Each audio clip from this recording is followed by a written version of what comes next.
உங்ககிட்ட பேசுறதுக்கு முன்னால் மதிப்புக்குரிய எஸ்பி அவர்களை பற்றி ஒரு 2 வார்த்தை பேச விரும்புகிறேன்.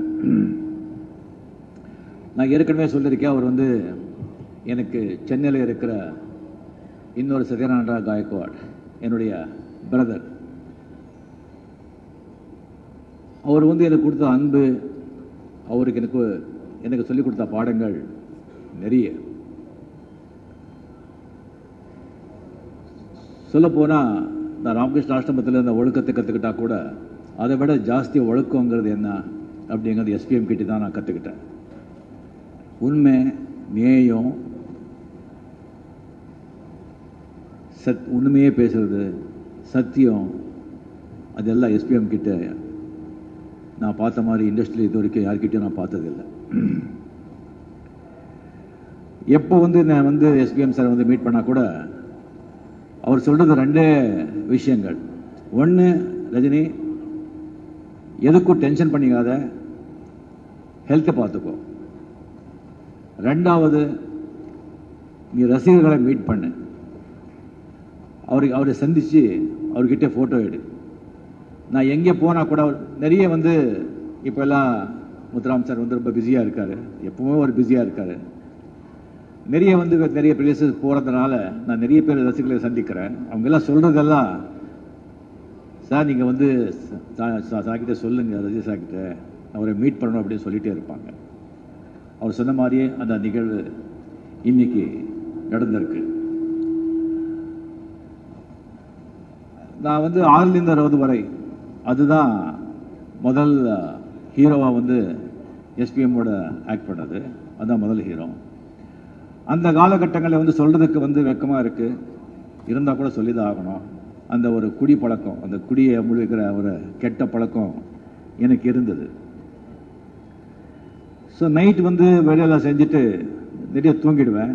மார்னிங் ஷூட்டிங் போகிறது லேட் ஆகும். ஒரு ஃபர்ஸ்ட் டே லேட்டாக போனேன், இன்னொரு நாளும் லேட்டாக போனேன். ஒரு 4வது நாள் 3வது நாள் வந்து எஸ்பிஎம் வந்து சொன்னாங்க, மேக்கப் மேன் முத்தப்பான்னு இருந்தார், டைரக்டர் வந்து உங்களை கொஞ்சம் பேசணும்னு சொல்கிறாங்க, தனியாக பேசணும்னு சொல்கிறாங்க. சரிங்க சொன்ன காஸ்டியூமர், மேக்கப்பு, அசிஸ்டன்ட்ஸு எல்லாமே வெளியே போட்டாங்க. முத்துராமன் சார் வந்தாங்க, ஏவிஎம் ஸ்டுடியோ உள்ளே வந்து, ரஜினி நீ இப்போ படத்தில் ஹீரோ,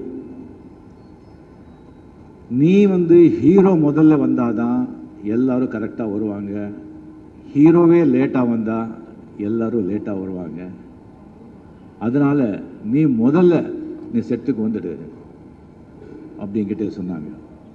அன்னியிலிருந்து நான் தான் ஷூட்டிங்கு ஃபஸ்ட்டு போகிறது. நீ முதல்ல வந்துட்டா அதுக்கப்புறம் அதை எல்லாத்தையும் நான் கட்டுப்படுத்துறேன். ஒரு லேட் ஆச்சுன்னு சில டைம் தூங்கிடுவேன். ஒரு 9:30 9:47 9 o'clock கால் ஷீட், 10 மணி 10:30 மணி இருக்கும்.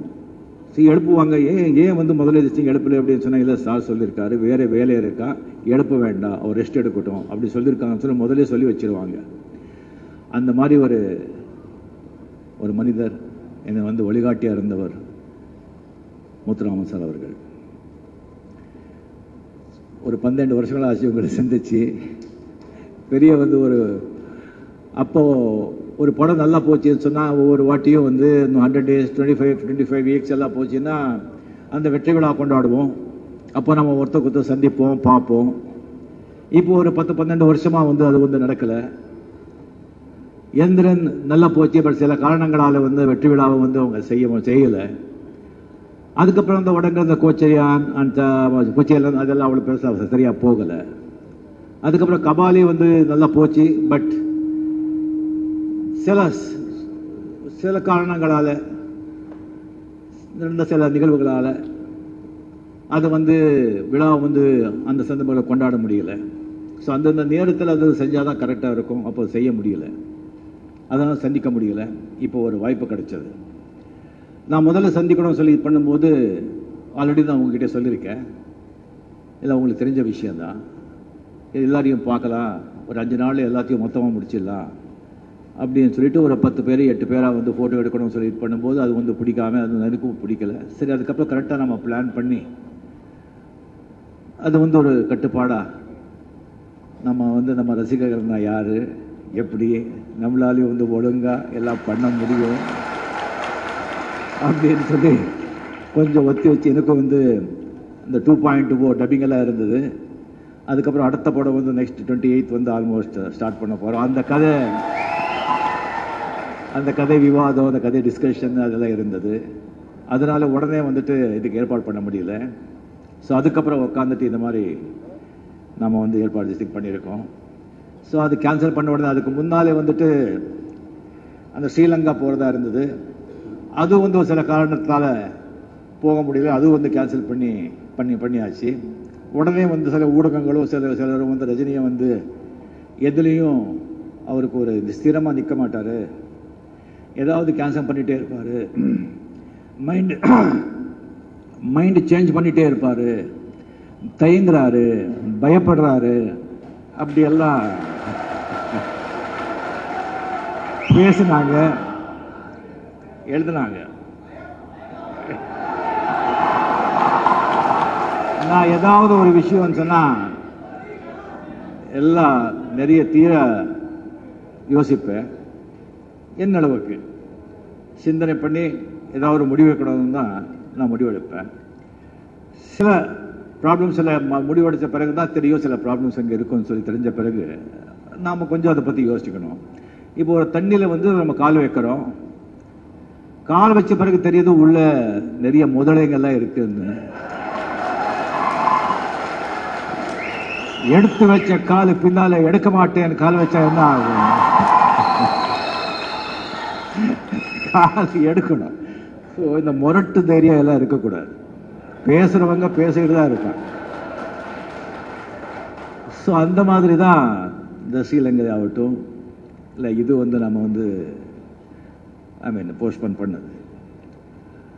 ஸோ எனக்கு வந்து இன்னொரு இது இருக்கு. ரஜினி வந்து ஒரு படம் ரிலீஸ் ஆகும்போது மட்டும் அவர் ஏதாவது ஸ்டண்ட் பண்ணுவார், ஏதாவது சொல்லுவார், படம் ஓடுறதுக்கு ஏதாவது யுக்திகளை பண்ணுவார் அப்படின்னு சொல்லிட்டு. உங்களுடைய ஆசீர்வாதத்தால்,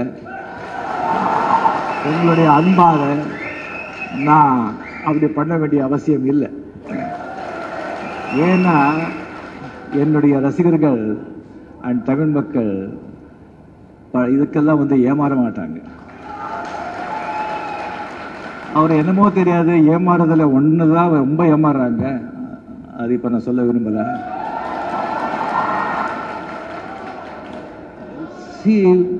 அதாவது அரிசி வெந்தாதான் சோறாகும், படம் நல்லா இருந்தால் தான் வெற்றி அடையும். நீ என்ன தலைகளாக கொட்டிக்கண்ணா அடித்தா கூட ஒன்றுமே செய்ய முடியாது. என்னுடைய முத்துராம சார் மாதிரி அண்ட் எல்லா பெரிய டைரக்டர்ஸுங்க, ப்ரொடியூசர்ஸுங்க நல்ல கதைங்க கொடுத்து, நல்ல திரைக்கதை அமைச்சு, நல்ல சாங்ஸுங்க பண்ணி, நல்ல கருத்துங்க சொல்லி, நல்ல படங்க கொடுத்துருக்கிறதுனால தான் நான் இப்போ கூட இங்கே நிற்கிறேன். ஸோ அந்த படங்களில் அந்த நினைவுகளோட நீங்கள் வந்து டெஃபினெட்லி ரஜினி வந்து ஏமாற்ற மாட்டார், நல்ல படம் கொடுப்பார் அப்படிங்கிற நம்பிக்கையில் தான் நீங்கள் வந்து படத்துக்கு நீங்கள் அது வருவீங்க. அதுவும் வந்து என்னால் முடிஞ்ச வரைக்கும் நான் அது செஞ்சிட்ருக்கேன். அண்ட் இன்னொன்று சொல்கிறாங்க, முக்கியமாக இந்த அரசியல் விஷயம் வரும்போது ரஜினி வந்து எதுவும் தயங்குவார், எதுவும் கரெக்டாக சொல்ல மாட்டார். ஜஸ்ட் ஃபேன்ஸுங்களுக்கு வந்துட்டு அந்த படம் பார்க்கறதுக்காகவே வந்து ஃபேன்ஸுக்கு வந்து அப்படி வந்து அரசியல் மாயத்தை வந்து காட்டுட்டு இருக்காரு அப்படின்னு சொல்கிறார். இது ஒரு 21 வருஷத்துக்கு முன்னால் ஒரு அரசியல் விபத்துன்னு சொல்லலாம். என்னுடைய மொழியில் ஒரு ஆக்சிடென்ட் நடந்தது. அந்த சம்பவத்தில் சில சூழ்நிலை காரணமாக நான் வந்து ஒரு கூட்டணிக்கு வந்து என்னுடைய ஆதரவு தெரிவிக்கிற ஒரு நிலைமை ஏற்பட்டுச்சு. அதுக்கு வந்து என்னை வாழ வைத்த தெய்வங்களான தமிழ் மக்களும் நான் ஆதரித்த அந்த கூட்டணிக்கு ஃபுல் சப்போர்ட் பண்ணி அது ஜெயிக்கவும் வச்சாங்க. அப்போலிருந்து என்னுடைய பேர் அரசியலில் வந்து அரசியல் வந்து அடிபட ஆரம்பிச்சிடுச்சு. என்னுடைய ரசிகர்கள்லையும் சில பேர் அரசியலில் ரொம்ப ஆர்வமாக ஈடுபட்டுட்டாங்க. இந்த 96 அந்த டயத்தில் சில அரசியல்வாதிங்க அவங்கள பயன்படுத்திக்கிட்டாங்க, இவங்களும் அவங்கள பயன்படுத்திட்டாங்க. சில பேர் அதில் வந்து நிறைய பணம் கூட பார்த்துட்டாங்க. அந்த பூனை ருசி கண்ட மாதிரி அந்த ருசி அவங்களுக்கு தெரிஞ்சு போச்சு. அதை பார்த்த பிறகு அடுத்தடுத்த எலெக்ஷன் வரும்போது இவங்களும் அவங்கக்கிட்ட வந்து நாடுறது, அவங்க இவங்களை நாடுறது ஆதாயத்துக்காக.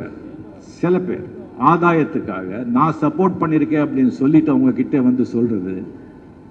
அதுக்காக நான் வந்து ஒவ்வொரு எலெக்ஷன் வரும்போதும் என்னுடைய ஆதரவு யாருக்கும் இல்லை அப்படின்ற சூழ்நிலைக்கு நான் தள்ளப்படுறேன். இல்லை நான் என்னமோ பெரிய ஒரு அரசியல் தலைவனோ இல்லை சமூக சேவகனோ ஒரு பெரிய ஆளோ எல்லாரும் வந்து என்னுடைய ஆதரவுக்காக வெயிட் பண்ணிட்டு இருக்காங்க, அப்படி கிடையாது. நான் ஆதரவு யாருக்கும் கொடுக்கல, யாருக்கும் சப்போர்ட் பண்ண வேண்டாம், என் பேர் சொல்லி யாரும் வந்தால் யாரும் இது பண்ண வேண்டாம் சொல்றதுக்காகத்தான் நான் சொல்றேன். அதில் வந்து சில ரசிகர்கள் வந்து நிறைய வந்துட்டு எனக்கு லெட்டர்ஸ் எல்லாம் எழுதுறாங்க.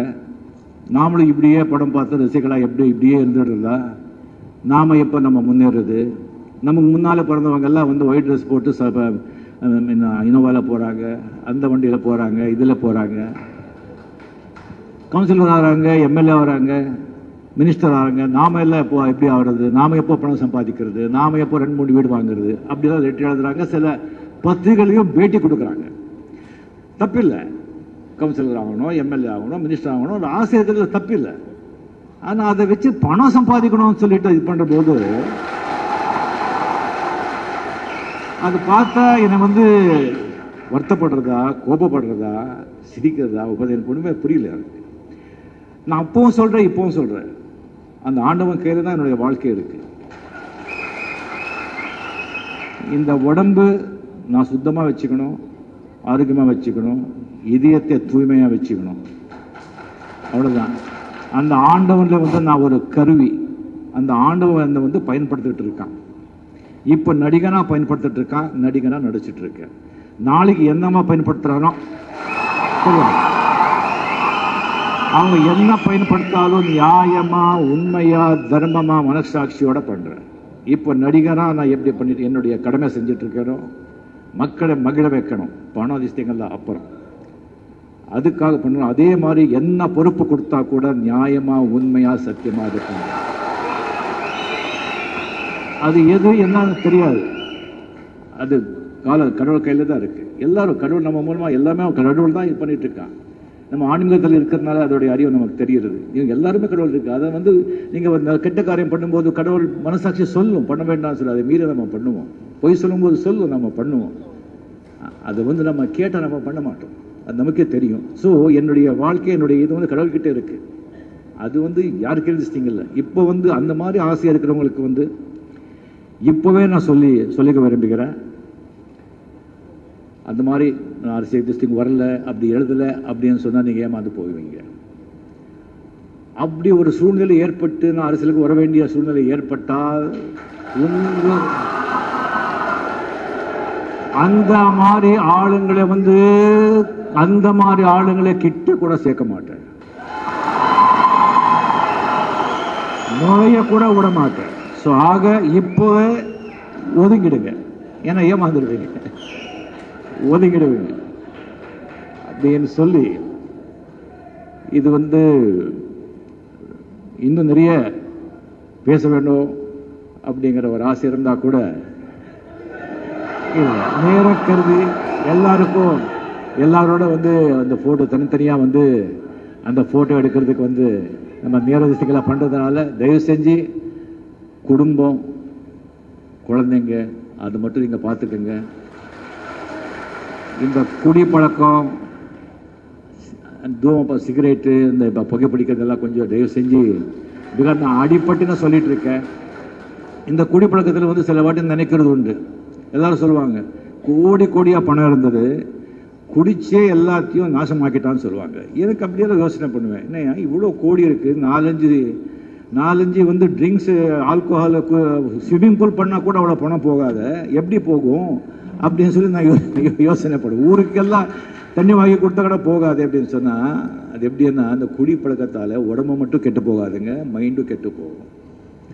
நம்மளுடைய யோசனை, நம்முடைய சிந்தனை சக்தியை வேற மாதிரி மாறும். அப்படி மாறும்போது நம்ம எடுக்கிற முடிவுகள் எல்லாம் தப்பாக போகும், அதனால வாழ்க்கையே அழிஞ்சு போகும். அதனால தயவு செஞ்சு நீங்கள் குடிப்பழக்கத்தை இல்லாதவங்க வந்து தயவு செஞ்சு தொட வேண்டாம். இருக்கிறவங்க கம்ப்ளீட்டாக விட்டுடுங்க சொல்றதுக்கு நீங்கள யோகியா சித்தரா கிடையாது. ஏதோ ஒரு சந்தர்ப்பத்தில் கொண்டாட்டத்தில் வீட்டோட வந்து அதை என்ஜாய் பண்ணுங்க, சந்தோஷமா இருங்க. இப்போ எல்லாரையும் வந்து நின்றுக்கிட்டே சேர்ந்தே வந்து ஃபோட்டோ எடுக்கணும்னு ஆசை இருந்தால் கூட ரொம்ப நேரம் ஆகிறதுனால தப்பாக நினைக்கக்கூடாது. நான் உட்காடுறேன், நீங்கள் நின்றுட்டு நீங்கள் ஃபோட்டோ எடுங்க. அண்ட் தயவு செஞ்சு இதில் வந்து நிறைய பேருக்கு வந்து எது செஞ்சாலும் ஏதாவது குறை இருக்கும், தப்புங்கள் இருக்கும். ஏதாவது இருந்தால் தயவு செஞ்சு அதெல்லாம் நீங்கள் வந்து பெரும் மனசு பண்ணி அதை ஏற்றுக்கிட்டு நீங்கள் அட்ஜஸ்ட் பண்ணிக்கிங்க. நிறைய பேர் வந்து ஃபோட்டோவும் எடுக்க முடியல அப்படின்னு சொல்லியிருக்காங்க. அவங்களுக்கு எல்லாம் வந்து எல்லாம் நல்லபடியாக நடந்தால் வருங்காலத்தில் டெஃபினெட்லி அவங்க எல்லாம் சேர்ந்து மீட் பண்ணி நான் ஃபோட்டோவில் எடுக்கிறேன். நன்றி, வணக்கம்.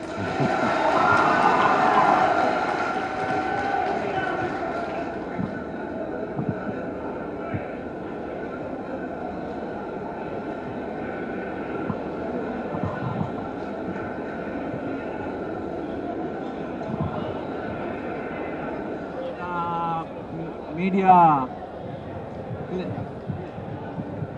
இல்லை 10 நிமிஷம் ஃபோட்டோ மட்டும் எடுத்து